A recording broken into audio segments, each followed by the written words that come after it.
14/11/66 का रात्रि क्लास चल रहा था। पहले पेज की मध्य आदि में बात चल रही थी। तुम्हारे सामने दुश्मन रावण भी खड़ा है, रावण का चित्र भी है। जरूर चित्र के आधार पर चरित्र बने होंगे। द्वापर युग में भी पहले चित्र बनते हैं या शास्त्र बनते हैं? पहले चित्र बनते हैं, बाद में शास्त्र बनते हैं। और चित्र कहाँ बनते हैं? मोस्टली सारे भारत में चित्र कहाँ बनते हैं?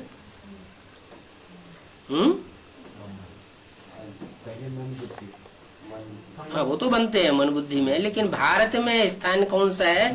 हाँ, खास मुंबई में नहीं, महाराष्ट्र में अजंता, एलोरा, एलिफेंटा, कनेरी आदि गुफाएं जो हैं वो मोस्टली ज्यादातर कहाँ है? महाराष्ट्र में। अच्छा, क्योंकि चित्रकारों की चित्रकारी होती है। जो भी कलाएं हैं, जो भी कलाकार हैं, उनकी भावना में बहुत पावर होती है। तो सात्विक स्टेज में वो जो चित्र बनाए थे उनमें फिर भी सच्चाई थी। बाद में उन चित्रों को देख करके शास्त्र बनाए गए। शास्त्र भी पहले सच्चे थे। बाद में जैसे जैसे मनुष्य विकारी बनता गया, उन शास्त्रों का इंटरप्रिटेशन गलत होता गया।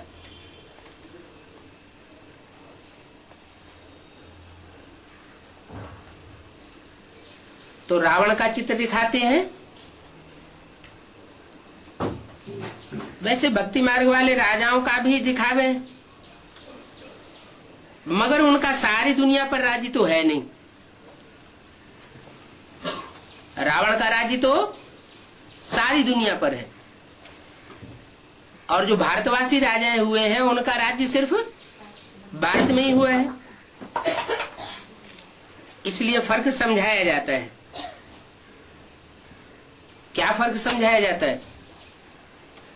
कि भारतवासी राजाओं का राज्य सिर्फ भारत में हुआ है और रावण का राज्य सारी दुनिया में हुआ है। सर्विस में रहेंगे तो मंथन भी चलता रहेगा। ये भी खास बात बताई। क्या मंथन कब चलेगा? सर्विस में रहेंगे तो मंथन चलेगा।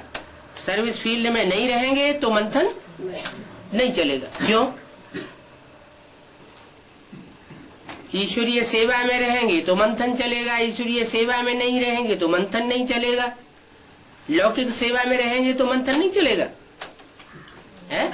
बाप तो कहते हैं कर्म करते, बाप की याद भी कर सकते हो। मंथन भी सेकेंडरी याद है, क्योंकि सर्विसेबल बच्चों को बाप याद करते हैं। क्यों मंथन चलेगा? क्योंकि जो सर्विसेबल बच्चे हैं उनको बाप की याद की विशेष मदद मिलती है। सारी दुनिया बाप को याद करती है और बाप सर्विसेबल बच्चों को याद का बल देते हैं, तो उस याद में जरूर विशेष पावर होगी। बाप तो जानी जाननहार है ना। तो वो पावर बच्चों को मिल जाती है। मंथन करने की पावर कब मिलेगी? जब ईश्वरीय सेवा में लगे रहेंगे। जो जितनी जास्ती ईश्वरीय सेवा करेंगे उनका उतना ही ऊंच पद डिक्लेयर हो जाएगा। परमपिता परमात्मा शिव बाबा भगवान वाच, कृष्ण भगवान वाच नहीं। कौन भगवान वाच?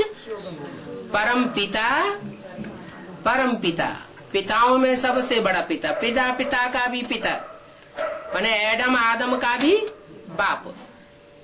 एडम आदम जो है वो धर्म पिताओं के भी बाप हैं, लेकिन उनका भी बाप सुप्रीम सोल परम पिता और परमात्मा, दोनों मिलकर के बनते हैं शिव बाबा। परम पिता शिव का नाम है और परमात्मा बाबा का नाम है। बाबा बनता ही तब है, ग्रैंडफादर बनता ही तब है जब वो निराकार ज्योतिबिंदु साकार में प्रवेश करता है। परमधाम में ज्योतिबिंदु है तो शिव है, बिंदी का नाम शिव है, और साकार में है तो बाबा है। तो शिव बाबा भगवान वाच ये हर एक चित्र पर लिखा होना चाहिए।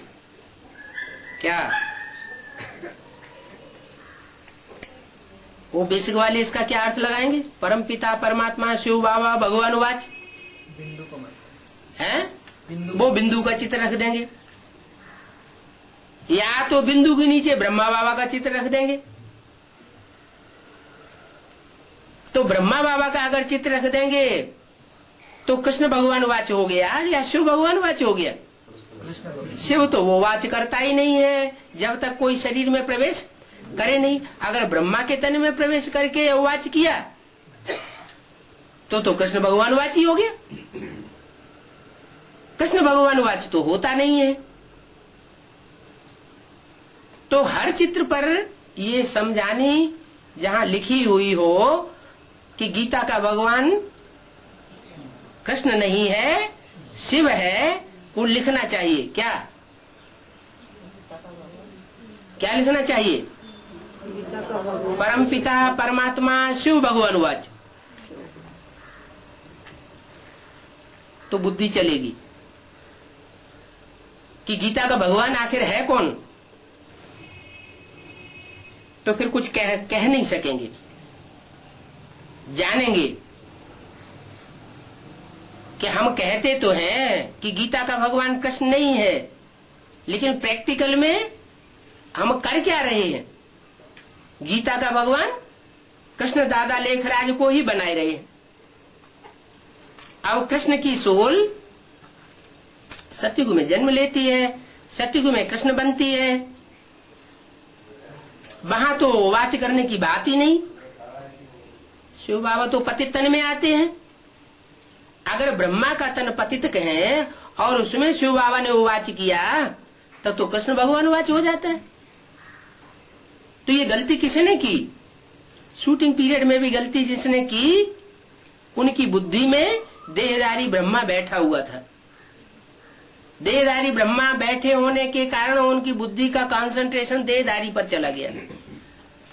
मुरलियों में लिखा होता था शिव बाबा याद है, और जिनका कंसंट्रेशन देहधारी के ऊपर था उन्होंने शिव बाबा से पहले क्या लिख दिया? पिता श्री शिव बाबा याद है।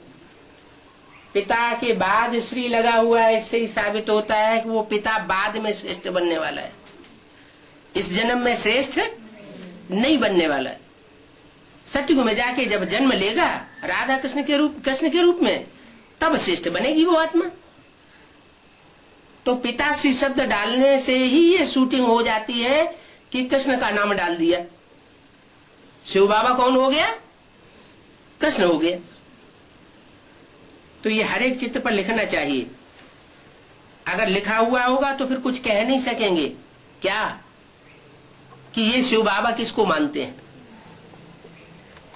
शिव बाबा जरूर कोई साकार होना चाहिए। कृष्ण उर्फ दादा लेखराज ब्रह्मा नहीं हो सकता। शिव निराकारी स्टेज वाला होना चाहिए, और वो निराकारी स्टेज वाला जो होगा वो बाप समान होगा। बाप समान होगा तो जो पहले बाप समान बनेगा उसी के साथ शिव का नाम मिला दिया जाएगा। 33 करोड़ देवताओं में से किसी के साथ शिव का नाम मिलाया नहीं जाता। किसके साथ मिलाया जाता है? शिव के साथ शंकर का नाम मिलाया जाता है। शिव शंकर को मिला के एक किया है। क्यों किया है? आत्माएं तो अलग अलग है। शिव की आत्मा अलग है, शंकर की आत्मा अलग है। शिव परमात्मा ही नमः कहा जाता है, शंकर देवता कहा जाता है। देवताओं में बड़ा देवता कहा जाता है, महादेव कहते हैं। तो दो आत्माएं तो अलग अलग है, लेकिन जो महादेव कहा जाता है वो महादेव याद की ऐसी पराकाष्ठा को पहुंचता है कि शिव समान बन जाता है, बाप समान स्टेज को प्राप्त कर लेता है। इसलिए शिव के साथ शंकर का नाम जोड़ा जाता है। आजकल की जो कंपनियां हैं उनमें भी क्या करते हैं, एंड सन्स कंपनी लिखते हैं ना, बाप का नाम पहले। तो यहाँ भी ये नई दुनिया बनाने वाली कंपनी है, पतितों को पावन बनाने वाली कंपनी है। चित्र बनाने वालों को बहुत इन बातों का ख्याल रखना चाहिए। उल्टा सुल्टा लिखते हैं तो बाबा समझते हैं कुछ खामी है। बच्चों का मूड ठीक नहीं होगा तो उल्टा सुल्टा लिखेंगे। हर एक बात में सुधार लाना चाहिए। क्या रिफाइनिंग करते रहना चाहिए। ऐसे नहीं कि हमारी गीता एक ही है बंधी हुई, नहीं, हमारी गीता में तो अल्टरनेशन करेक्शन होता ही रहता है।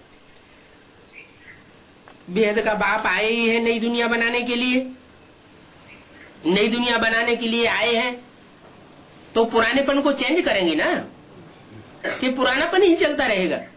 नहीं, श्रीमत पर नहीं चलेंगे, खड़े नहीं होंगे। अगर श्रीमत पर चलेंगे तो पुरुषार्थ में खड़े रहेंगे, नहीं तो क्या होगा, गिर पड़ेंगे, क्योंकि पद कम हो जाता है। सर्विस कितनी भी करो, लेकिन क्या नहीं होना चाहिए, अहंकार नहीं होना चाहिए कि मैंने सेवा की। अरे मैं तो तमो प्रधान आत्मा हूं, मैं आत्मा कलयुग के अंत में अंतिम 84 जन्म लेकर के तमो प्रधान बनी हुई, मैं सेवा कैसे करूंगी? तमो प्रधान आत्मा तो जो भी करेगी क्या करेगी, डिससर्विस ही करेगी। कामी क्रोधी लोभी मोही अहंकारी क्या करेगा, डिससर्विस ही करेगा। तो अपना अहंकार नहीं आना चाहिए, अपने अंदर निरहंकारीपना होना चाहिए कि बाप मेरे द्वारा सेवा कराते हैं। सर्विस करके अपना ही कल्याण करते हैं। अगर हमने सर्विस की भी है, बाप ने मुझे निमित्त बनाया भी है, तो कल्याण किसका होगा, बाप का कल्याण होगा क्या, मेरा ही कल्याण होता है। मैं जास्ती सर्विस करता हूं, ये अहंकार आने से गिर पड़ेंगे। बाप कितना निरहंकारी है, बच्चों को देखना चाहिए। सब पर रहम करते हैं। क्या कहा, निरहंकारी की निशानी क्या बताई है, उनका कोई दुश्मन नहीं है। निरहंकारी, निराकारी, निर्विकारी। जब उनका कोई दुश्मन नहीं है तो सबके ऊपर रहम करते हैं। तो हमको भी क्या करना चाहिए, सबके ऊपर रहम। हमारा कोई दुश्मन नहीं है, सब आत्मा आत्मा भाई, सब अपना पार्ट बजाए रहे हैं। जो जैसा पार्ट बजाता है वो अपने लिए बजाता है। हमें किसी के प्रति देह में बुखार नहीं आना चाहिए, मन के अंदर बुखार नहीं आना चाहिए।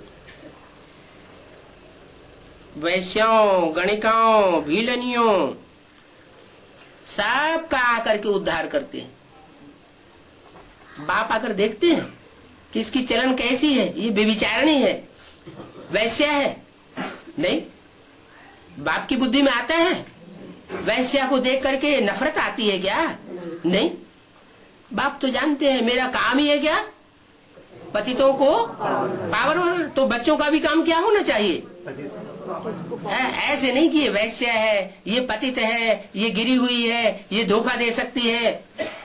अरे धोखा भी देगी तो अपना भाग्य खराब करेगी, हमें क्या, हमें तो सेवा करनी है। तो बच्चों को अहंकार नहीं आना चाहिए। आकर के गणिकाओं की भी सेवा करते हैं। गणिकाएं क्या करती है, गणिका माने गीत गाने वाली। गीत गाती हैं किसके, भगवान के गीत गाती हैं, और रहती किसके साथ है, सारंगी तबला बजाने वालों के साथ। ता ता धिन्ना सुर में सुर उनके बिलाए देते हैं। वैश्या के साथ जो रहते हैं ना, वो सुरताल मिलाने वाले होते हैं। जो कहा, हाँ बहुत अच्छा कहा, बहुत अच्छा कहा, और उसके पीछे लगे रहेंगे। तो ऐसी सुरतार मिलाने वाले जो होते हैं उनको भी गणिकाएं जो है क्या करती हैं, उनको ही अपने साथ रखती हैं। उनको अगर कोई विरोध करेगा कि तुम ये ठीक काम नहीं करती हो तो उनको अपने साथ नहीं रखेगी। ऐसी वैश्याओं के ऊपर भी बाप आकर के रहम करते हैं। क्या ये तो धोखा देना हुआ ना है? गीत गाना भगवान के, पब्लिक के सामने गीत किसके गाए, महिमा किसकी की, भगवान की महिमा की, और रहना किसके साथ,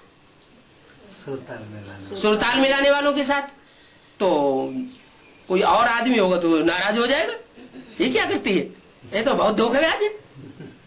शुरू में हाँ, तो वैश्याओं, गणिकाओं, भीलनियों, भीलनी किसको कहा जाता है, भीलनी कहा जाता है शूद्राणी को। क्या, जो नीच जाति के होते हैं ना, वर्ण शंकर भी होते रहते हैं, उनको कहा जाता है भीलनी। भीलनी कहो, भंगिनिया कहो। तो बाबा को भंगनिया याद आ गई। बोला शुरू में एक मेहतरानी आई थी। कौन आई थी, मेहतरानी। शुरू में कब की याद दिलाई है, यज्ञ के शुरुआत की। जब सत्संग शुरू हुआ तो एक मेहतरानी आई। अच्छा, जो आदमी आई सो अंत में एडवांस में भी आई होगी। आदमी आई मेहतरानी, मच्छियों वाले भी आए थे, मछली पकड़ने वाले भी आए, और मेहतरानी भी आई। फिर वो सर्विस छोड़ होटल पर जाए बर्तन मांजते हैं।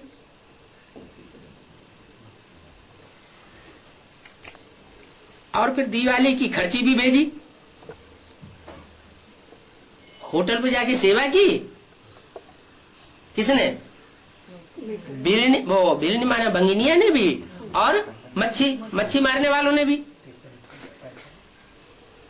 दिवाली की खर्ची भी बाबा के लिए भेजी।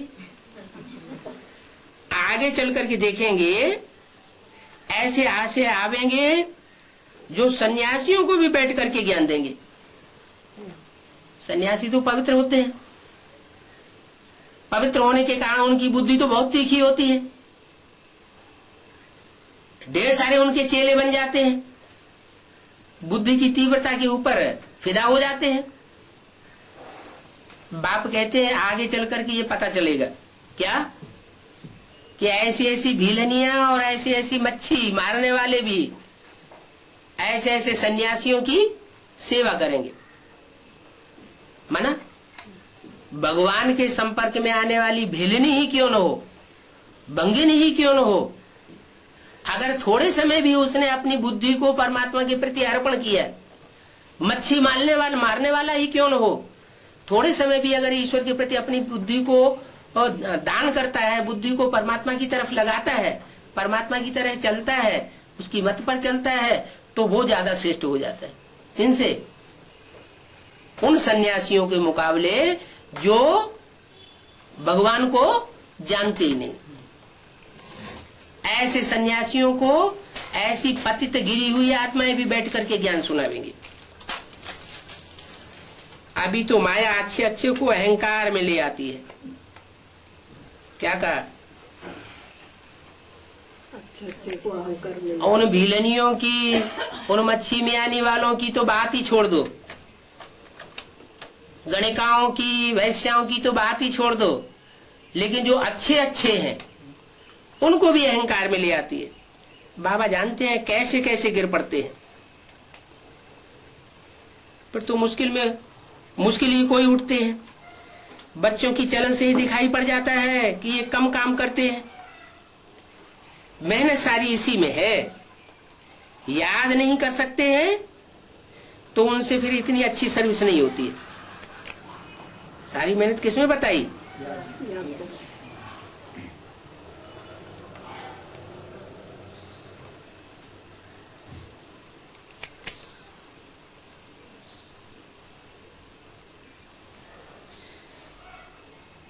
यहाँ तो बहुत ख्याल चलना चाहिए, प्रदर्शनी पर ही मदार है। क्या जो प्रदर्शनी दिखाते हैं, बेसिक नॉलेज में जड़ चित्रों की प्रदर्शनी दिखाते थे, एडवांस नॉलेज में कौन सी प्रदर्शनी तैयार करने के लिए बोला? चैतन्य चित्रों की प्रदर्शनी तैयार करने के बोला। माना पहले अपने ऊपर ध्यान देना है। जड़ चित्रों की प्रदर्शनी वो तो बाहर बुद्धि चली जाती है, और चैतन्य चित्र की प्रदर्शनी में सबसे पहले अपना चेहरा आ जाता है। क्यों? क्योंकि हमारा लक्ष्य क्या है? नर से नारायण बनना। तो जब हमारा ही लक्ष्य है नर से नारायण बनना, तो पहले हम नारायण बन करके दिखाएं। हम नारायण बनेंगे तो जो भी देखेंगे उनके ऊपर स्वतः ही क्या असर पड़ेगा कि हम भी ऐसे बने। क्योंकि नारायण की कोई ग्लानि संसार में नहीं है, और देवताओं की ग्लानि है, नारायण की कोई ग्लानि नहीं। तो हम अगर ऐसे नारायण जैसे बन जाएंगे तो हमको कोई दुख देने वाला होगा ही नहीं, और हम किसी को दुख देने वाले हो नहीं सकते।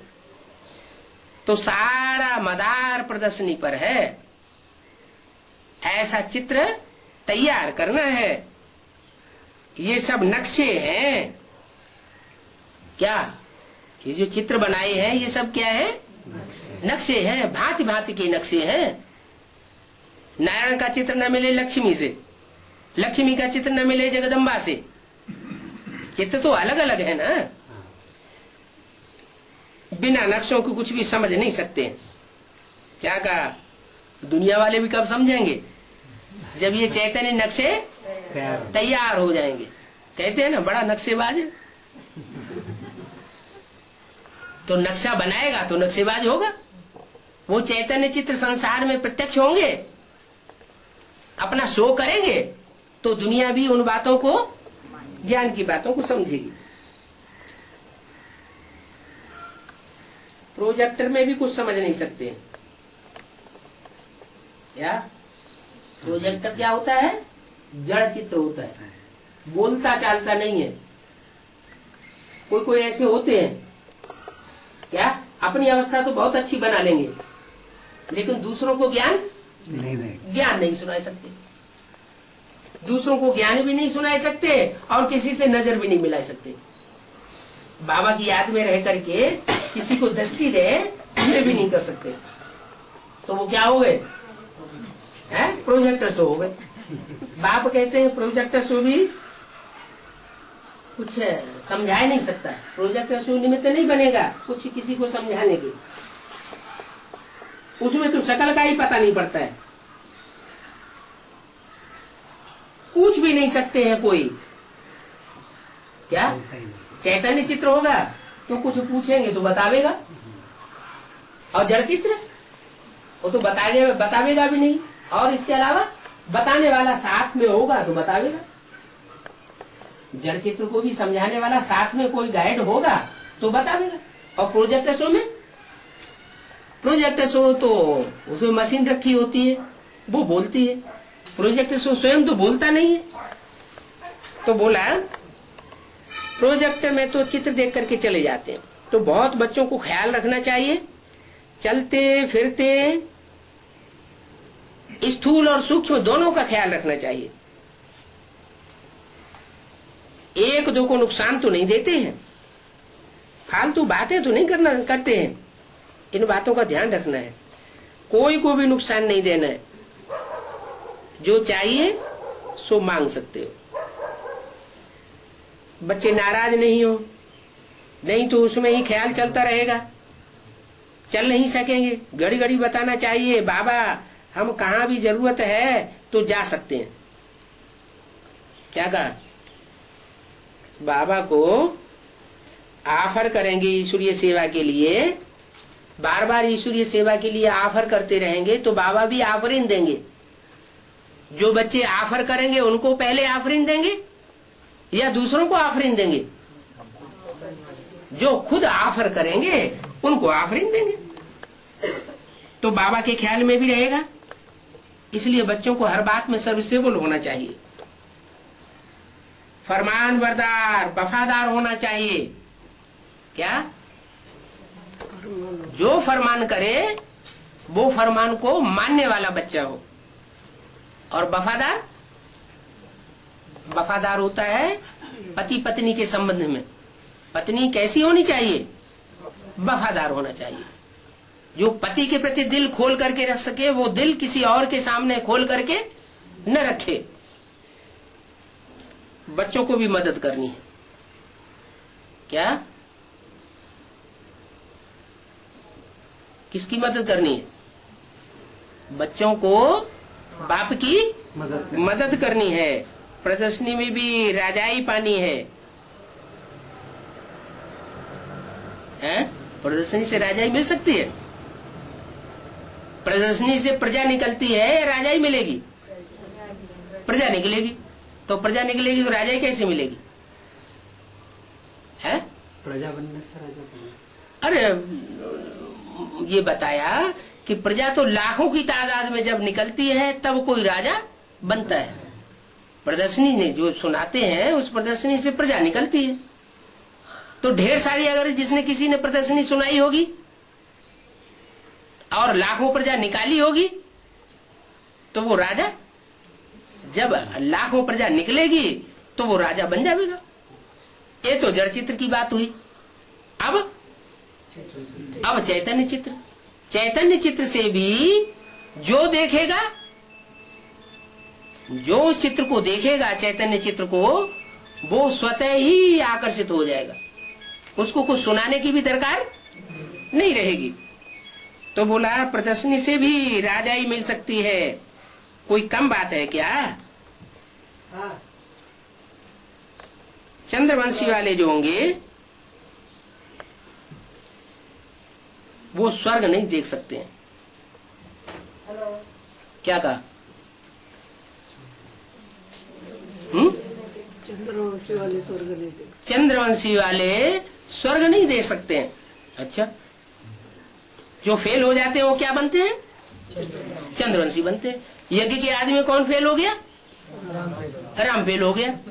तो राम फेल हो गया तो कराची में जो स्वर्गीय संगठन बना था ना सन 47 में, हिंदुस्तान पाकिस्तान की लड़ाई हुई थी। नरक के बीच स्वर्ग का नजारा बाबा ने बच्चों को दिया। नरक के बीच स्वर्ग की दुनिया बाबा ने बच्चों को बना के दी ना। हिंदू मुसलमान सब आपस में खून रेजी कर रहे थे और बच्चे थोड़े से वहां आराम से रहे पड़े थे। एक बाबा उनके सामने नजरों में रहता था, एक बाबा को याद करते थे। दुनिया में दूसरा कोई याद ही नहीं आता था, तो अवस्था कैसी रहेगी? है? एकदम टॉप मोस्ट अवस्था थी, सतो प्रधान अवस्था थी, जैसी सतयुग में होती है। तो राम फेल हो गया तो स्वर्ग देख सका है? यज्ञ के आदि में जो स्वर्ग का सैंपल बाबा ने तैयार किया वो स्वर्ग देख सका है? नहीं देख सका। न राम वाली आत्मा ने देखा और न सीता वाली आत्मा ने देखा। सीताएं भी दो होती है। एक सीता को रावण उठा ले जाता है, पंच तत्वों की बनाई जाती है, और एक सीता ओरिजिनल होती है जो योगाग्नि में रखी जाती है। तुम पावक में करो निवासा। पावक माने अग्नि, तो वो योगाग्नि में बैठाई जाती है। तो जो भी सीताएं हैं नंबरवार, वो स्वर्ग नहीं देख पाती, क्योंकि राम सीता फेलियर हुए ना, वो स्वर्ग नहीं देख सकते। अच्छा, वो राम सीता यज्ञ के आदि में फेल हुए या अंतिम नजारा जब होगा तब फेल हुए? आदि में फेल हुए। ऐसा कोई है जो माया से फेल ना होता हो? ऐसा कोई है सत्युग की आत्मा जो त्रेता में आके चंद्रवंशी न बनती हो? है? सब बनती है। माने माया किसी को छोड़ने वाली नहीं है। तो पहले फेल हो जाना वो अच्छा है या बाद में फेल हो जाना अच्छा? जो पहले फेल हो गए वो फायदे में रहे, क्योंकि अनुभवी हो गए। फाइनल में फिर फेल नहीं होंगे। तो आदि में जो स्वर्ग का नजारा निकला, उस स्वर्ग के नजारे में भले फेलियर होने के कारण नहीं जा सके, दोबारा आकर के जब जन्म लेते हैं तो वो आत्माएं लास्ट सो फास्ट चली जाती है। तो चंद्रवंशी वाले स्वर्ग नहीं देख सकते हैं। तो फाइनल नजारे में जो चंद्रवंशी बनेंगे, क्या जो चंद्रवंशी बनते हैं वो स्वर्ग नहीं देख सकते। अच्छा, चंद्रमा स्वर्ग देखता है? चंद्रमा कौन है? दादा लेखराज ब्रह्मा चंद्रमा है ना, वो स्वर्ग देखता है? इन आंखों से देखता है? नहीं देख। जब उनका बाप चंद्रमा ही, चंद्रवंशियों का बाप कौन है? चंद्रमा। वो ही स्वर्ग नहीं देखता है तो उसके बच्चे तो स्वर्ग देख ही नहीं सकेंगे। तो चंद्रवंशी जो होंगे वो स्वर्ग नहीं देख सकेंगे। अब यज्ञ के अंदर जो भी बेसिक नॉलेज में है वो चंद्रमा को याद करते हैं या ज्ञान सूर्य बाप को याद करते हैं? चंद्रमा को याद करते हैं। तो जितने जितने भी दीदी दादी दादाएं चंद्रमा को याद करने वाले हैं, बाबा ने भले मुरलियों में मना किया चंद्रमा को याद नहीं करना, ब्रह्मा को याद नहीं करना। अगर याद करेंगे तो पतित बन पड़ेंगे, माना तुम्हारा पद नीचा हो जाएगा। तो उन्होंने नहीं माना तो अंजाम क्या होता है कि जो जो ब्रह्मा को याद करने वाले हैं वो शरीर छोड़ते हैं तो उनका अकाले मौत होता है। अकाले मौत होता है, शरीर छोड़ते हैं, फिर उनको सूक्ष्म शरीर धारण करना पड़ रहा है। जैसे ब्रह्मा को सूक्ष्म शरीर धारण करना पड़ा वैसे उनको सूक्ष्म शरीर धारण करके वो किसी में प्रवेश करेंगे। क्या प्रवेश करेंगे, लेकिन अपनी आंखों से स्वर्ग नहीं देख सकेंगे। तो चंद्रवंशी वाले स्वर्ग नहीं देख सकते हैं।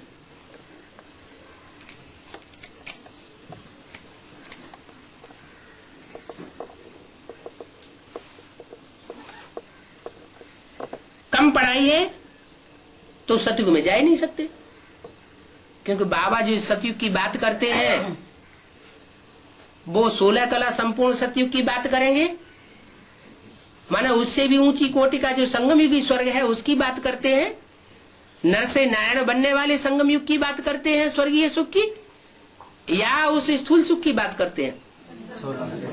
बाप जो लक्ष्य देते हैं वो तो उस जीवन का लक्ष्य देते हैं जिसका गायन और पूजन द्वापर युग में भी होता है। द्वापर युग में सतयुग के नारायणों का कोई गायन पूजन है?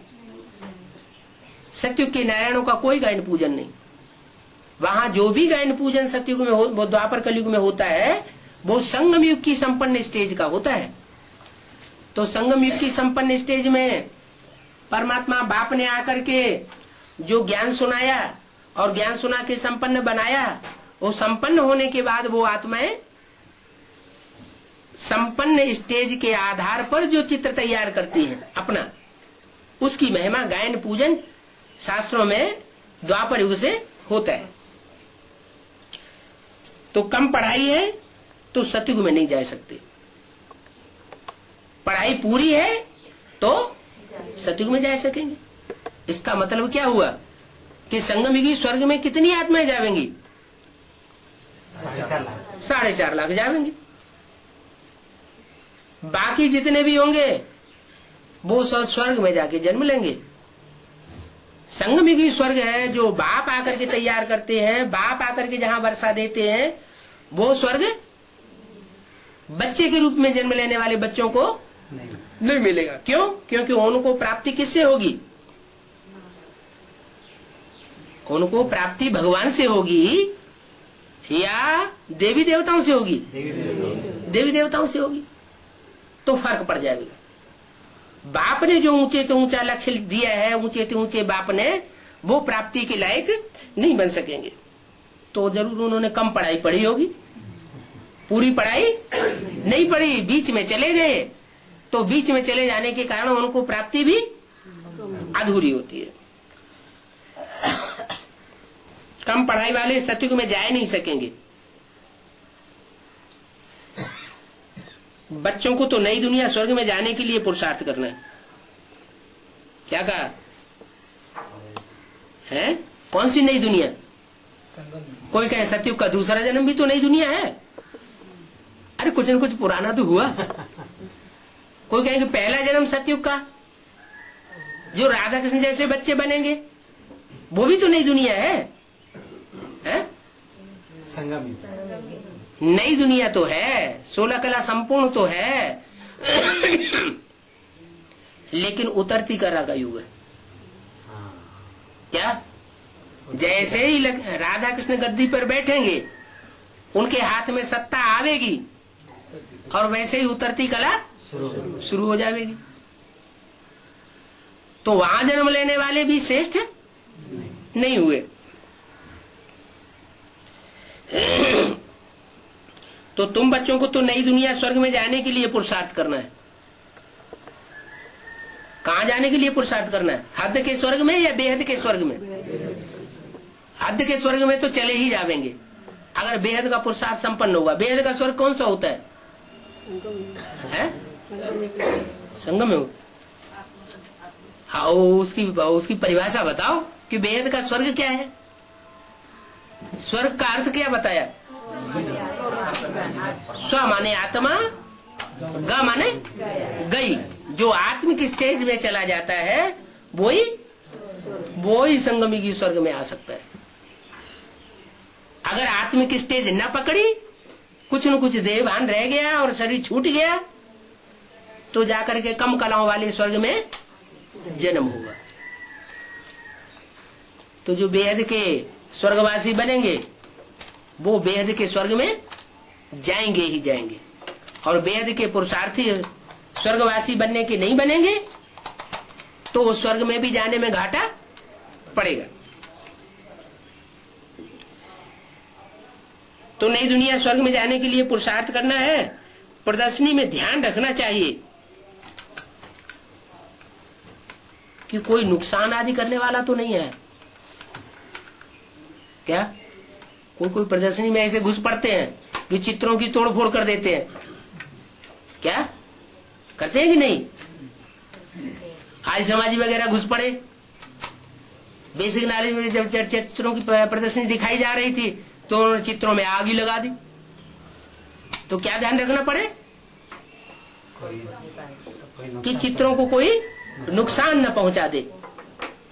अच्छा, वो तो जड़ चित्रों की बात हुई। या फिर चैतन्य चित्रों की बात है। नंबरवार चैतन्य चित्र संसार में प्रत्यक्ष होंगे। पहले ब्राह्मणों की दुनिया में प्रत्यक्ष होते हैं।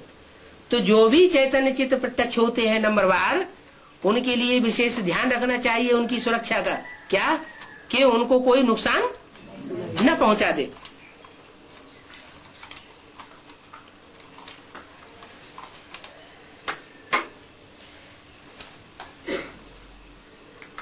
अभी तो तुम्हारे सब दुश्मन हैं।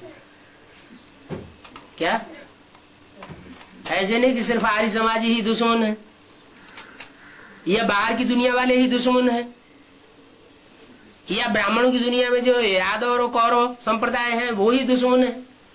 नहीं, अभी तो एडवांस पार्टी में भी दूसरे धर्म की बीज रूप आत्माएं जो घुसी है वो हमारे सबसे बड़े दुश्मन, बहुत दुश्मनी कर रही है।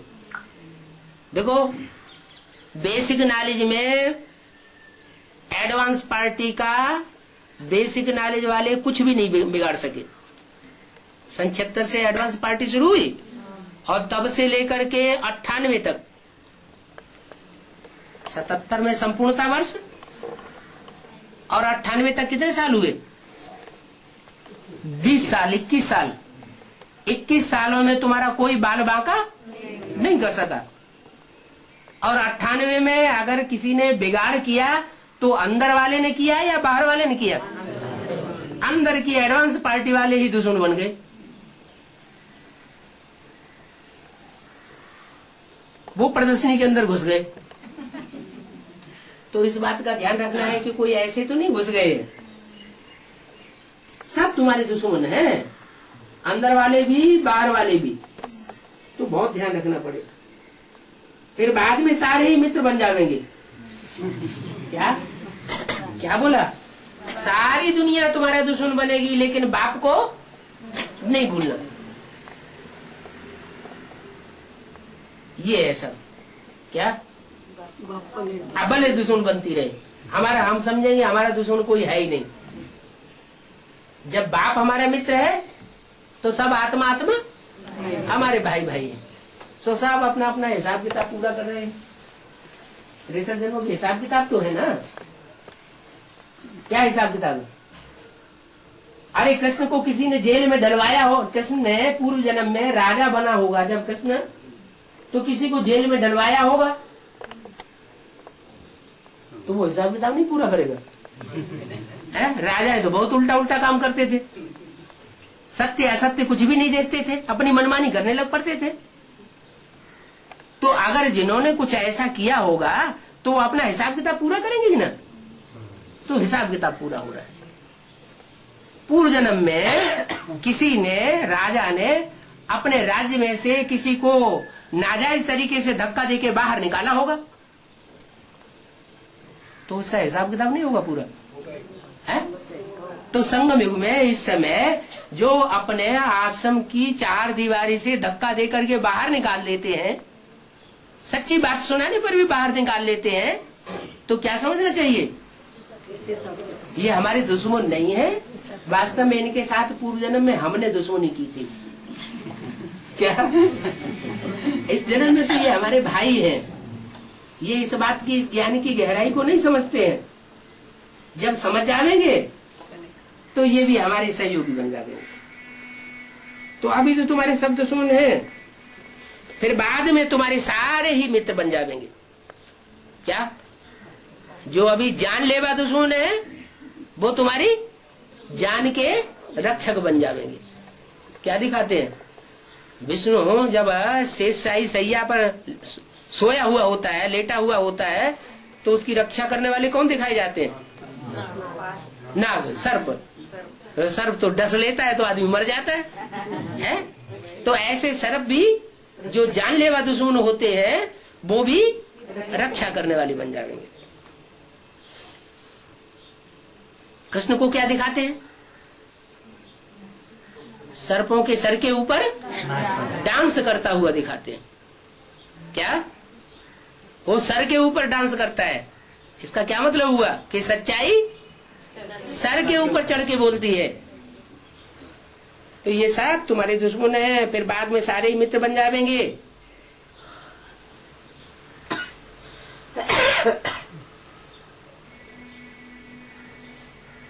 देखेंगे कि अच्छा अच्छा ज्ञान सुनाते हैं तो भक्ति मार्ग वालों का ज्ञान सुनना बंद कर देंगे। भक्ति मार्ग में लोग चलना ही बंद कर देंगे। भक्ति कहां से आती है? रावण से भक्ति आती है। तो समझ जाएंगे ये भक्ति हमारे लिए नुकसानदायक है, हम गलत रास्ते पर है। ये जो सच्चा ज्ञान सुनाती है यही सच्चाई है, इसी रास्ते पर चलना चाहिए। जब भक्ति मार्ग में चलना बंद कर देते हैं तो जिनको समझ में नहीं आता है वो फिर तुम्हारे दुश्मन बनते हैं। तुम्हारे दुश्मन बनते हैं। बाप समझाते हैं कि ऐसे ही तो ज्ञान में आकर विघ्न पड़ेंगे। मैं जो हूं, जैसा हूं, कोई भी नहीं जानते। मेरे साथ में रहने वाले बच्चे भी मेरे स्वरूप को नहीं जान पाते। दुनिया में तो किसी को भी पता नहीं है मैं क्या हूं और कैसा हूं और क्या पार्ट बजाता हूं। दुनिया वालों के जानने की तो बात ही नहीं। कौन सी दुनिया वाले? बाहर की दुनिया वालों की तो बात ही छोड़ दो। ब्राह्मणों की भी संगमी की दुनिया में जो बेसिक नॉलेज वाले हैं वो भी नहीं जानते। अच्छा उनकी भी बात छोड़ो, एडवांस पार्टी में भी मेरे साथ रहने वाले, मेरे साथ सोने वाले, मेरे साथ खाने वाले, खेलने वाले, वो भी मेरे को नहीं जानते। ओम शांति। आज है 15/11/66 का प्रातः क्लास। रिकॉर्ड चला है मरना तेरी गली में, जीना तेरी गली में। पहले मीठे मीठे रूहानी बच्चों को पॉइंट समझनी है और फिर समझानी है। क्या कोई भी पॉइंट बाबा बोलते हैं मुरली में तो पहले क्या करना चाहिए? खुद समझना है और फिर दूसरों को समझाना है, तो ज्यादा गहरा अच्छा असर पड़ेगा। जैसे बेसिक नॉलेज में हम पॉइंट सुनते रहे, क्या परमात्मा सर्वव्यापी नहीं है, तो फटाफट दूसरों को सुनाना शुरू कर दिया। क्या सुनाया? परमात्मा सर्वव्यापी नहीं है, परमात्मा सर्वव्यापी नहीं है, परमात्मा सर्वव्यापी नहीं है, हरैया लगा दी चारों तरफ। लेकिन ये बुद्धि में नहीं आया क्या सर्वव्यापी नहीं है तो आखिर एक व्यापी कहाँ है? ब्रह्मा बाबा ने तो शरीर छोड़ दिया। क्या गुलजार दादी में सर्वव्यापी है, एक व्यापी है? अरे गुलजार दादी तो नारी चोला है, भगवान का रूप तो भक्ति मार्ग में भी कहीं नारी चोले के रूप में तो दिखाया नहीं गया। तो ये कभी बुद्धि नहीं चली, इस बात की गहराई को समझा ही नहीं। तो बाप क्या कहते हैं, पहले हर पॉइंट की गहराई को खुद समझना है, फिर दूसरों को समझाना है। खुद समझ करके दूसरों को समझाएंगे तो असर पड़े, तो लोगों को पर असर पड़ेगा। जैसे गीता का भगवान कृष्ण नहीं है, गीता का भगवान शिव है, शिव भगवान वाच होनी चाहिए। अरे हमने कहना शुरू कर दिया, समझाना शुरू कर दिया, क्या गीता का भगवान शिव नहीं है, वो कृष्ण नहीं है, शिव है, और शिव का चित्र बना के रख दिया ज्योति बिंदु। अब ज्योति बिंदु कैसे वो वाच करेगा? कभी सोचा? ध्यान में ही नहीं आया। अगर कृष्ण भगवान वाच नहीं है तो कृष्ण दादा लेखराज का चित्र क्यों रखा जा रहा है? जो कृष्ण दादा लेखराज का चित्र ही रख रहे हैं, ऊपर शिव और नीचे दादा लेखराज कृष्ण का चित्र रख देते हैं, इसके मतलब क्या साबित करना चाहते हैं? कृष्ण भगवान वाच साबित करना चाहते हैं। ये भी तो रंग हो गया। तो जब हम खुद ही रंग समझे हुए हैं तो दुनिया हमारी बात को कैसे मान लेगी? क्या कि गीता का भगवान कृष्ण नहीं? आज तक दुनिया के लोगों ने, भक्ति मार्ग के लोगों ने इस बात को स्वीकार किया क्या कि गीता का भगवान कृष्ण नहीं है? तो जब हम खुद ही गहराई तक नहीं समझे हुए हैं, 100% बात की गहराई को नहीं समझा है, तो हम दूसरों को भी समझाने लायक नहीं बन सकते। पहले पहले मुख्य समझानी किस बात की देनी है? पहले पहले क्या समझना है? बाप को समझना है। बाप को अगर पूरा समझ लिया है तो हम दूसरों को भी बाप की समझानी दे सकते हैं। क्या समझना है बाप के बारे में? कि बाप बिंदु है। अरे बुद्धि में तो आना चाहिए, बाप बिंदु है और सारी दुनिया में जो भी मनुष्य आत्माएं हैं, ये कीड़े पशु पक्षी पतंगे आदि आत्माएं हैं, वो बिंदु नहीं है, वो भी तो बिंदु है। तो बाप बिंदु और सब कीड़े पशु पक्षी और मनुष्य सब बिंदु, तो फिर अंतर क्या हुआ? फिर बाप को ऊंचते ऊंच कैसे कहें? कहेंगे कि बिंदु सबसे ऊपर रहता है परम धाम में, सबसे ज्यादा ऊपर रहता है। तो हमारी इतना ऊपर रहता है कि हमारी बुद्धि उस परम धाम में ऊपर उसको याद करने में पहुंचती नहीं। तो ऐसी ऐसी बुद्धि में बातें आती रहती हैं जिनका आगा पीछा कुछ भी होता नहीं है। बच्चों को अतीन्द्रिय सुख फील होना चाहिए, इतनी गहरी समझानी बुद्धि में आए कि अतीन्द्रिय सुख अनुभवों में आने लगे। जब निश्चय करते हैं कि हम बेहद बाप की संतान हैं, क्या निश्चय करते हैं? कि और भी जितने भी हुए हैं 84 जन्म में, वो हमारे हद के बाप थे। और धर्मों के भी जो धर्म पिताएं हैं, वो भी सब हद के बाप हैं। जैसे आज दुनिया में क्रिश्चियंस की संख्या बहुत ज्यादा है, 100-150 करोड़ क्रिश्चियंस हो गए हैं, फिर भी वो भी हद का बाप था क्रिश्चियंस का। कौन? क्राइस्ट। 500-700 करोड़ मनुष्य आत्माएं जो भी है, उन सब का बाप तो एक ही है, शिव बाप। और वो शिव बाप इस संसार में आकर जिसके द्वारा प्रत्यक्ष होता है, उवाच करता है, शिव भगवान वाच कहा जाता है ना, कृष्ण भगवान वाच नहीं। शिव क्या करके सुनाते हैं? कौन सा ज्ञान सुनाते हैं? गीता ज्ञान सुनाते हैं। तो जो गीता ज्ञान सुनाते हैं उस गीता ज्ञान का, गीता तो माता हो गई, तो गीता ज्ञान जो सुनाने वाला है वो क्या हो गया? गीता पति हो गया। पति साकार में होना चाहिए, निराकार में होना चाहिए? साकार में होना चाहिए। वो कह देंगे दादा लेखराज ब्रह्मा, तो दादा लेखराज ब्रह्मा अगर गीता पति हो गया तो फिर गीता माता कौन हुई? कहेंगे जगदम्बा सरस्वती। अरे जगदम्बा सरस्वती का ने जो ज्ञान सुनाया वो ज्ञान था क्या? उस ज्ञान की बात है? नहीं।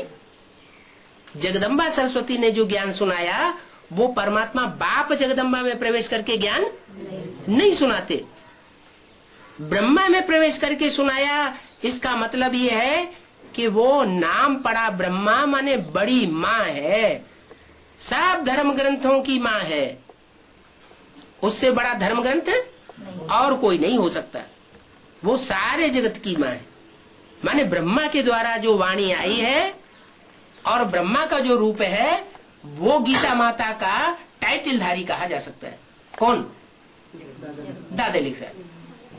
वो टाइटलधारी है, तो असली गीता माता कौन? असली गीता माता वो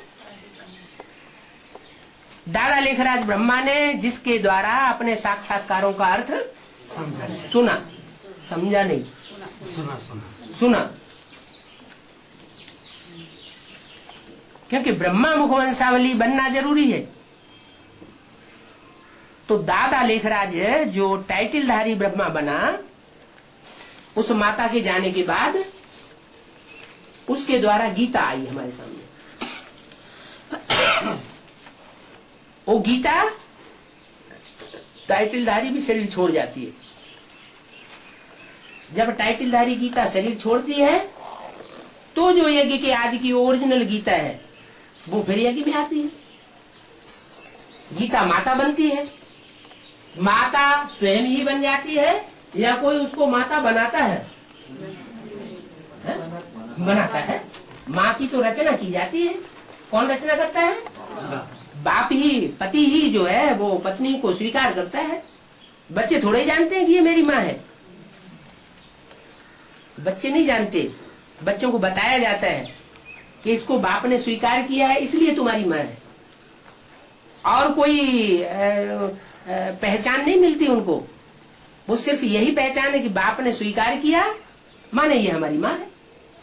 तो वो माँ गीता माता यज्ञ के आदि में भी थी और यज्ञ के अंत में भी एडवांस पार्टी जब शुरू होती है तो भी गीता माता होती है। पहले छोटी बच्ची के रूप में है, बाद में जब सरेंडर होती है तो सबसे पहले कन्यादान में आगे जाने वाला स्वरूप कौन सा खून होता है? पंजाबी निकलता है। इसलिए बोला कन्यादान में पंजाब की धरणी आगे चली गई। अरे सन 83 में ही कन्यादान हुआ पंजाबियों के द्वारा।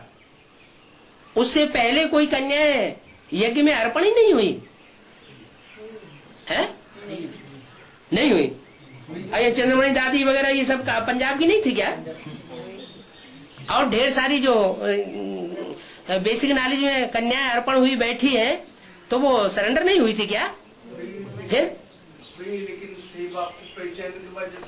हाँ, सरेंडर तो हुई, लेकिन वो माँ के प्रति सरेंडर हुई थी है?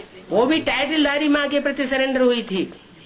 बाप को पहचाना ही नहीं तो फिर सरेंडर होने की तो बात ही नहीं। बाप का प्रत्यक्षता वर्ष मनाया ही जाता है सन 36 में बाप प्रत्यक्ष हुआ ही नहीं था। आत्मा आती है, गर्भ में प्रवेश करती है, तो उसे प्रत्यक्षता रूपी जन्म कह सकते हैं क्या? है? आत्मा गर्भ में प्रवेश करती है, 3-4 महीने का गर्भ तैयार होता है, आत्मा प्रवेश करती है, तो उसे जन्म कहा जाता है क्या? नहीं कहा जाता। पता ही नहीं चलता कब आई कब नहीं आई। तो ऐसे ही सुप्रीम सोल शिव सन 36 में कब आया ये किसी को एक्यूरेट पता ही नहीं चलता। वो तो प्रवेश हुआ लेकिन पता नहीं, प्रत्यक्ष नहीं हुआ। पहली बार संगम युग में वो बाप कब प्रत्यक्ष होता है? 76 में। 76 में भी प्रवेश ही कहेंगे, एक्यूरेट टाइम का पता नहीं चलता। तिथि तारीख नक्षत्र घड़ी का पता नहीं चलता। तो कब पता चलता है? प्रत्यक्षता होगी जब बाप बच्चे के द्वारा प्रत्यक्ष होता है। बाप बच्चों के द्वारा प्रत्यक्ष, अकेला प्रत्यक्ष नहीं होता। 3 मूर्तियां भी प्रत्यक्ष होती है और 3 मूर्तियों के साथ साथ अष्टदेव भी प्रत्यक्ष होते हैं। बाप अपनी प्रत्यक्षता पहले करेगा या पहले बच्चों को प्रत्यक्ष करेगा? बच्चों को। सन सोज फादर, फादर सोज सन्स। बच्चे बाप को प्रत्यक्ष करते हैं, बाप बच्चों को प्रत्यक्ष करता है। तो कौन अपना काम पहले पूरा करेगा? बाप करेगा। बाप सर्वशक्तिमान है, वो अपना काम पहले पूरा कर लेगा। बच्चे भले ढेर सारे हैं लेकिन नंबरवार बच्चे हैं, इसलिए वो पहले बाप को प्रत्यक्ष नहीं कर सकते। तो बाप छुपा रुस्तम बन करके अंत तक गुप्त रहता है और पहले बच्चों को प्रत्यक्ष करता है। जब बच्चों के द्वारा बाप की प्रत्यक्षता होती है तो असली प्रत्यक्षता हो जाती है, लेकिन उसकी शुरुआत होती है कब? 76 से। 76 है ब्राह्मणों की संगमी की दुनिया में रात्रि के 12 बजे का समय। कौन पहचानते हैं बाप को? स्वदेशी या विदेशी? विदेशी बाप को पहले पहचानते हैं। तो जब पहचानते हैं, उनकी बुद्धि तीखी होती है ना, तो तीक्ष्ण बुद्धि के कारण वो समझ लेते हैं कि दुनिया में सूर्य का उदय रात के 12 बजे से ही होने लगता है। क्या?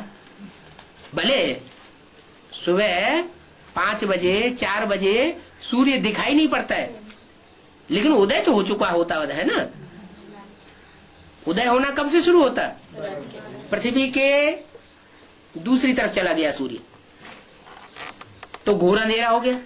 अब दूसरी तरफ से इस तरफ उठना शुरू हुआ, उदित होना शुरू हुआ। तो जब से शुरू हुआ तभी से दिन की शुरुआत कहना चाहिए ना, भले दिखाई नहीं पड़ता है। बहुत से वाक्य ऐसे होते हैं कि सूर्य निकलता है, बादल आ जाते हैं सामने, सूर्य उदय नहीं दिखाई पड़ता। तो क्या सूर्य उदय हुआ नहीं? उदय तो हुआ, उसकी किरणों का प्रभाव नहीं पड़ता। जो किरणें हैं वो सन्मुख नहीं आती। तो भारतवासी कब मानते हैं? जब सूर्य देखने में आता है। और विदेशियों का तीसरा नेत्र ज्यादा तीखा होता है, बुद्धि बहुत तीखी होती है।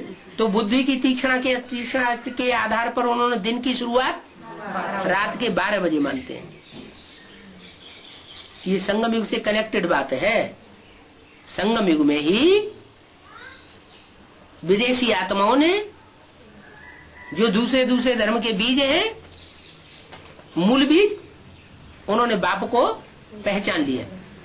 इसलिए बाप का प्रत्यक्षता वर्ष सन 76 मनाया गया।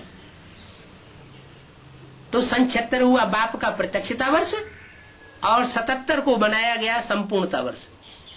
क्या? संपूर्णता वर्ष। उसके बाद और आत्माएं एडवांस पार्टी की निकलना शुरू होती है। तो जब निश्चय करते हैं कि हम बेहद बाप की संतान हैं, तो बच्चे बनते हैं। बस एक ही बात सुनो जिससे कि प्राप्ति होती है।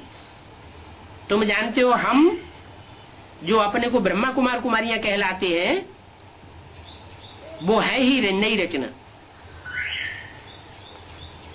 तो पहले सबको ये निश्चय कराना है कि यह तुम्हारा बाप है।